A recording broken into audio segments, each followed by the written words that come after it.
Screen sharing has resumed. Okay, alright, we're going to go ahead and get started. Welcome, everybody. Screen sharing is paused. Screen sharing has resumed. Okay, I believe this is our fifth Internet Marketing Q&A session. I really appreciate for all you guys that can make it. I think it's going to be very productive. So, once again, for all that don't know me, my name is Thomas Wooldridge. If you want any updates or check out what the latest news of internet marketing, visit my website, thomaswooldridge.com. It's ThomasWooldridge.com. Okay, let's go ahead and move right along. Alright, question number one. If someone has a passion like chess that is hard to monetize, it is recommendable to spend time and energy. Is it recommendable to spend time and energy for marketing? The answer is, well, I guess I said that answer wrong. No such thing as hard to monetize. There are some things that's harder to monetize than anything else. But what I'm trying to say is chess might sound like it's hard to monetize because you probably know about it a lot.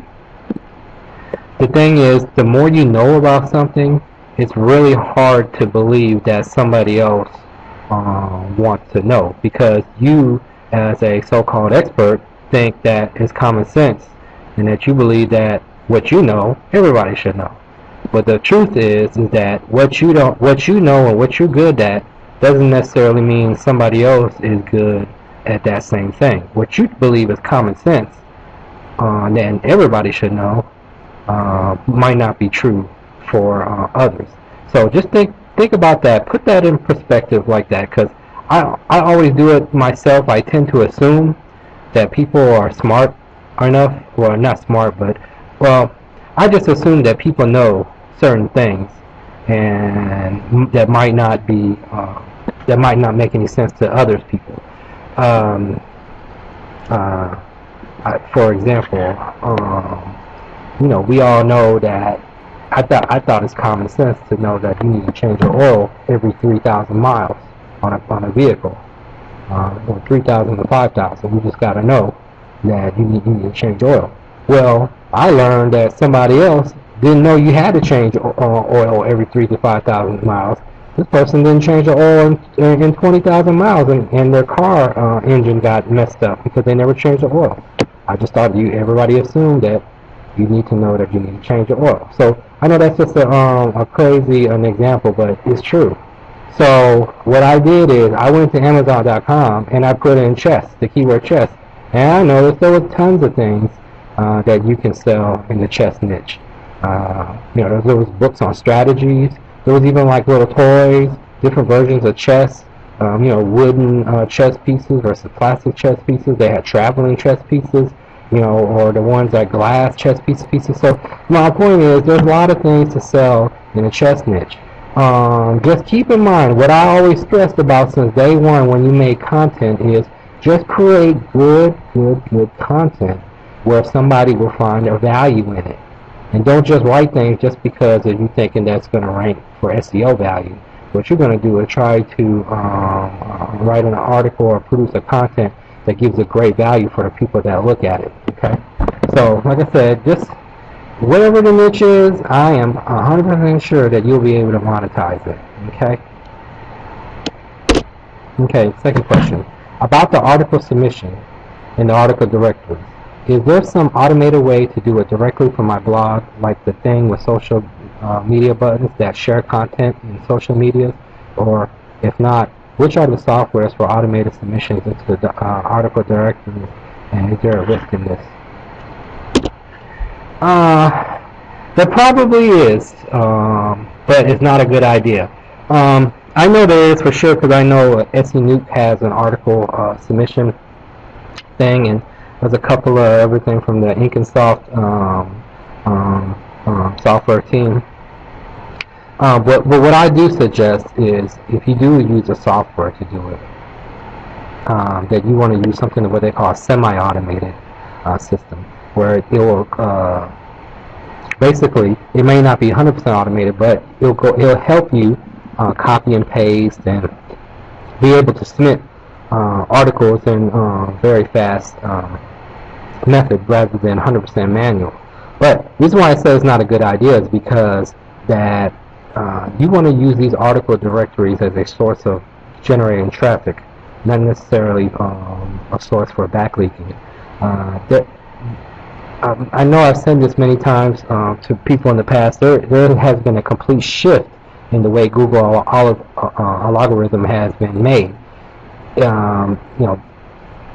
no backlinks are not as valuable as getting social media links.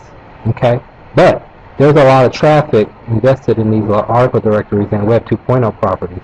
So if you still think, like my original answer is, if you still put yourself in the position to create a good content, like I said, content is king. I can't stress that enough. Then the article directory itself will reward you and give you a higher rank and give you higher results if your content is good. So what I always focus on is making sure you get high quality articles that are listed into the article directory. So that's why the problem with automated systems is you're not 100% sure what it's going to look like. You kind of like hope that it's going to look good. So I would not recommend a 100% automated system. Okay. Second question, third question. I read about social media optimization. How is this working? Okay. The way that works is you leverage the person's current social media network. Okay. So say for instance, this person has somebody visits your site, has 500 friends. Okay. So this person shares your blog post or whatever. So in turn, now those 500 people that they're following, they're going to see that this person shared a link. Okay.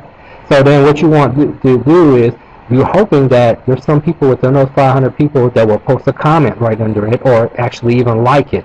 So now when that person likes it, then everybody in that person, under that person's social media network will see that that person liked it as well. So it's almost like an avalanche effect. Okay, so that's the whole purpose of why you want to, that's how you optimize with social media.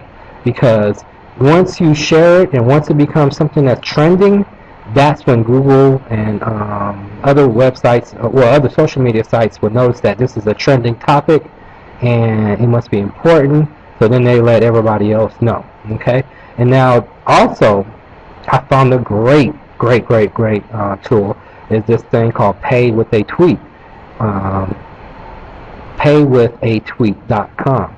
Now what this service does is, remember traditionally we have like a squeeze page and then you put in their username and you put your email and your first name and then you download the product. Well, this service does something a little bit better. Is that instead of downloading it directly or instead of opting in, you actually have to tweet. So with that tweet, it gives another download link, and then they'll be able to get whatever your offer is.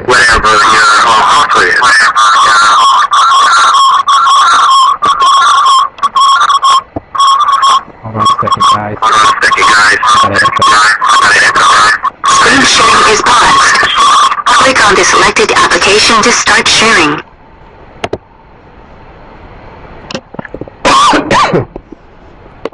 Excuse me. Screen sharing has started. Make sure I got that. Okay.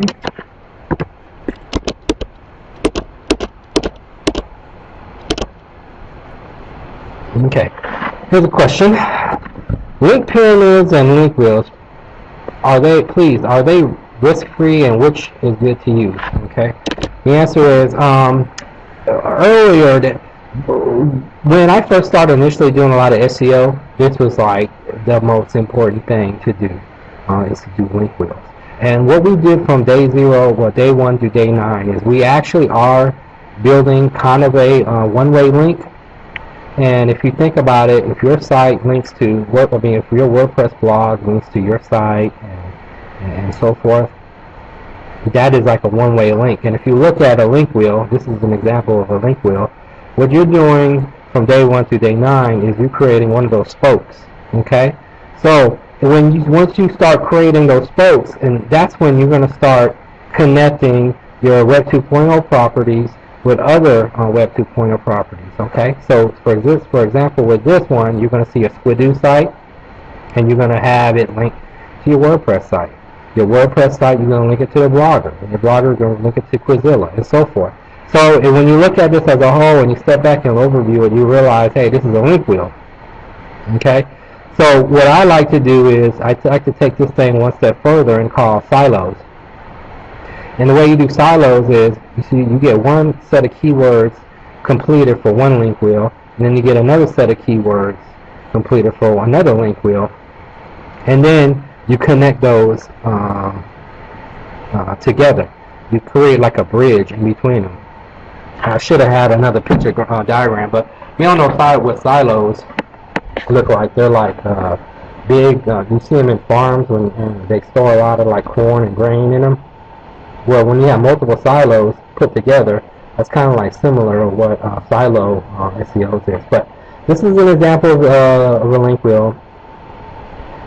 They was really gold back in the day, so I'm not really sure like how relevant it's going to be in the future, because things happen change so rapidly. But as of right now, I don't know anything about any negative penalty associated to link wheel. If anything, it's just good linking. Probably what you're going to have problems with is if you do a link wheel too fast. So if you do it real slow and make it look more natural, it's not going to harm anything. So this is a good example of a link wheel. Alright, so I'm sorry I had to cut the webinar short. I usually answer one more question, but I had to cut it short today.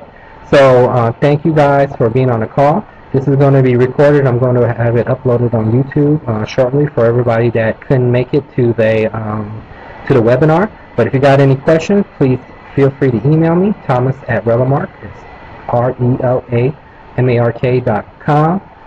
You can get me at Skype, TWOOL9, or my blog at thomaswoolbridge.com. It's ThomasWoolbridge.com. Thank you very much, and you guys have a good day. Screen sharing is paused.